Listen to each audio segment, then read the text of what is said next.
យល់និយាយអីស្ដាប់ទៅលឺទៅវល់វល់អត់យល់និយាយអីស្ដាប់ទៅលឺទៅវល់វល់ស្ដាប់ហើយខ្ញុំសែនឆ្ងល់ថាពូនឹងនិយាយអីស្ដាប់ហើយខ្ញុំសែនឆ្ងល់ថាពូនឹងនិយាយអីអីយ៉ាមើលគេចូលរំមិនដឹងជារំស្ទាយអីអីយ៉ាមើលគេចូលរំមិនដឹងជារំស្ទាយអីរំចំជើងគេឯងធ្វើដូចគ្មានរឿងអីរំចំជើងគេឯងធ្វើដូចគ្មានរឿងអីមើលចុះគាត់ស្លៀកខោពូធ្លាក់ឲ្យដល់ដីមើលចុះគាត់ស្លៀកខោពូធ្លាក់ឲ្យដល់ដីរំរញ៉េរញ៉ៃដៃកាន់ដបស្រារំរញ៉េរញ៉ៃដៃកាន់ដបស្រាបែកដបបាត់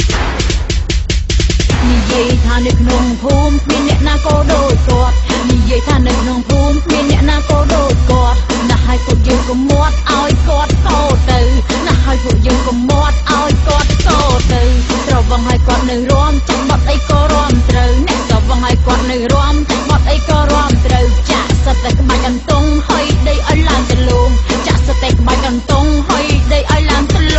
ងមើលបិទភ្លេងមើលគាត់រំបានទៀតអត់ណែញាក់សាច់ខ្ញុំសុំចាញ់ពួកឯងហើយពូអើយអត់លេងក៏រំកើតណែចាក់ឲ្យគាត់រំវិញទៅខ្ញុំសុំចាញ់ពួកឯងហើយទៅចាក់ក្បាច់អីក្បាច់ទៀតទៅណែដៃឲ្យកាន់ដបហ្នឹងប្រយ័ត្នតិចណាពូណាប្រយ័ត្នត្រូវគេ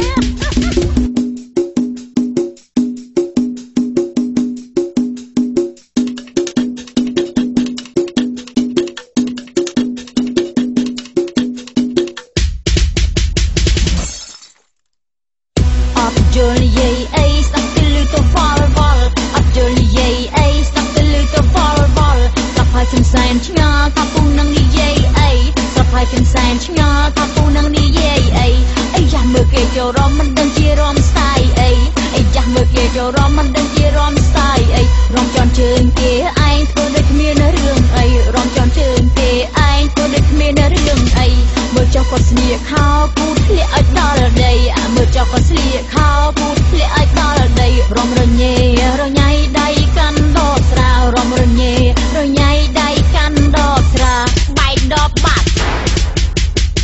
និយាយថានៅក្នុងភូមិគ្មានអ្នកណាក៏ដូចគាត់និយាយថានៅក្នុងភូមិគ្មានអ្នកណាក៏ដូចគាត់ណាស់ឲ្យពួកយើងក៏មាត់ឲ្យគាត់កោទៅណាស់ឲ្យពួកយើងក៏មាត់ឲ្យគាត់កោទៅត្រវងឲ្យគាត់នៅរំចាំបាត់អីក៏រំត្រូវអ្នកត្រវងឲ្យគាត់នៅរំចាំបាត់អីក៏រំត្រូវចាក់សិតតែក្បាច់កន្ទង់ហើយដីឲ្យឡើងទៅលងចាក់សិតតែក្បាច់កន្ទង់ហើយដីឲ្យឡើងទៅលង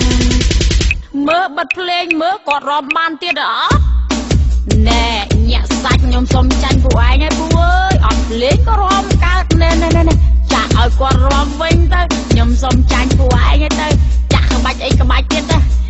ណែដៃឲ្យកាន់ដបហ្នឹងប្រយ័ត្នតិចណាពូណាប្រយ័ត្នត្រូវគេ